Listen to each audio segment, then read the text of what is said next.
They see my disability, I see my ability. They call me disabled, I call myself differently abled. There are some incidents that happen in your life. Those incidents break you, deform you, but they mold you into the best version of you. And the same thing happened to me. I was 18 years old when I got married. My father wanted me to get married.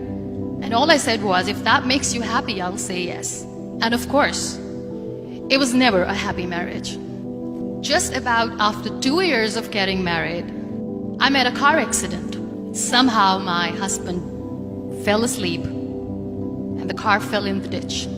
He managed to jump out, saved himself. I'm happy for him. But I stayed inside the car and I sustained a lot of injuries. The list is a bit long, don't get scared. The wrist was fractured. Shoulder bone and collarbone were fractured. My whole rib cage got fractured. And because of the rib cage injury, lungs and liver were badly injured. I couldn't breathe.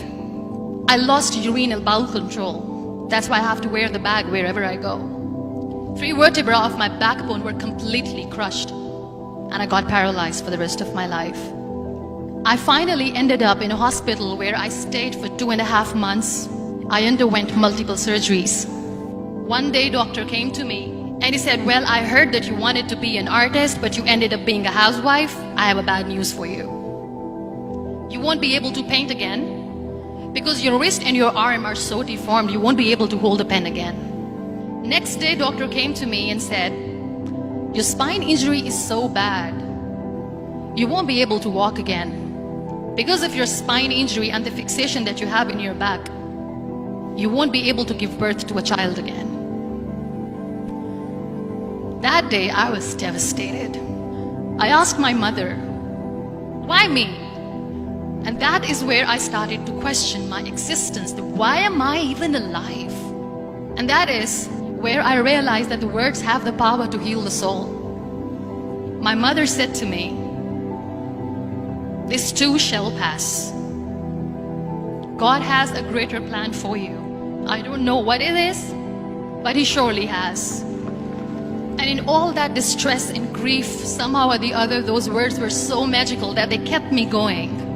One day I asked my brothers, I know I have a deformed hand, but I'm tired of looking at these white walls in the hospital and wearing these white scrubs. I'm getting tired of this. I want to add more colors to my life. I want to do something. Bring me some colors, bring me some small canvas. I want to paint.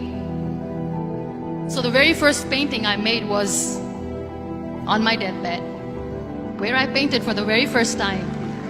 It was not just an art piece or just my passion. It was my therapy.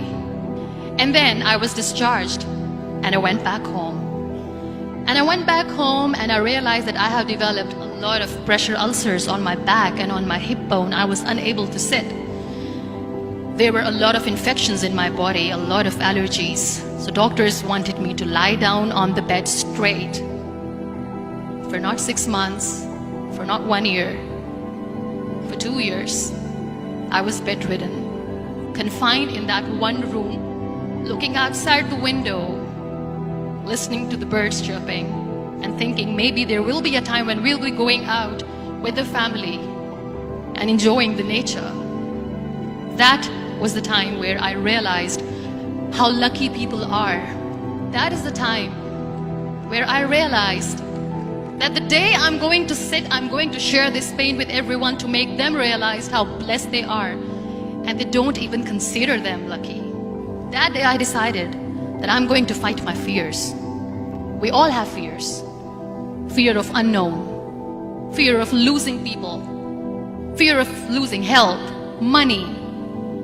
We want to excel in career, we want to become famous, we want to get money. We are scared all the time. So I wrote down one by one all those fears. And I decided that I'm going to overcome these fears one at a time. You know what was my biggest fear? Divorce. I was trying to cling on to this person who didn't want me anymore, but I said no. I have to make it work. But the day I decided that this is nothing but my fear, I liberated myself by setting him free.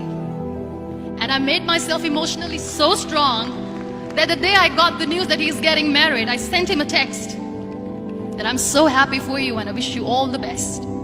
And he knows that I pray for him today. Number 2 was, I won't be able to be a mother again. And that was quite devastating for me. But then I realized there are so many children in the world, all they want is acceptance. So there is no point of crying, just go and adopt one. And that's what I did. People think that they will not be accepted by the people because we, in the world of perfect people, are imperfects. So I decided that instead of starting an NGO for disability awareness, which I know will not help anyone, I started to appear more in public. I started to paint. I decided that I'm going to join the national TV of Pakistan as an anchor person. And I've been doing a lot of shows for the last 3 years. I became the National Goodwill Ambassador for UN Women Pakistan, and now I speak for the rights of women, children. We talk about inclusion, diversity, gender equality, which is a must. Every time I go in public, I always smile. It's always a big toothy smile on my face, and people ask me, don't you get tired of smiling all the time? What's the secret?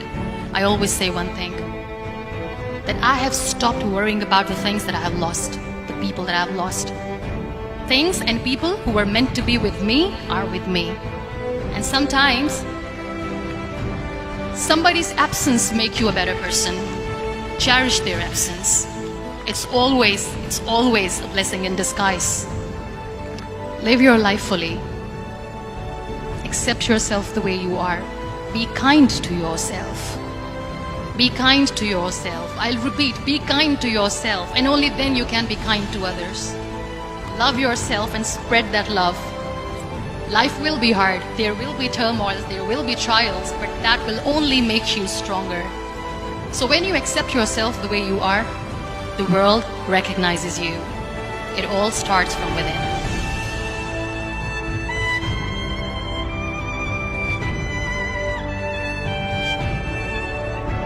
இந்த video உங்களுக்கு பிடிச்சிருந்தா மறக்காம subscribe பட்டனை அழுத்துங்க.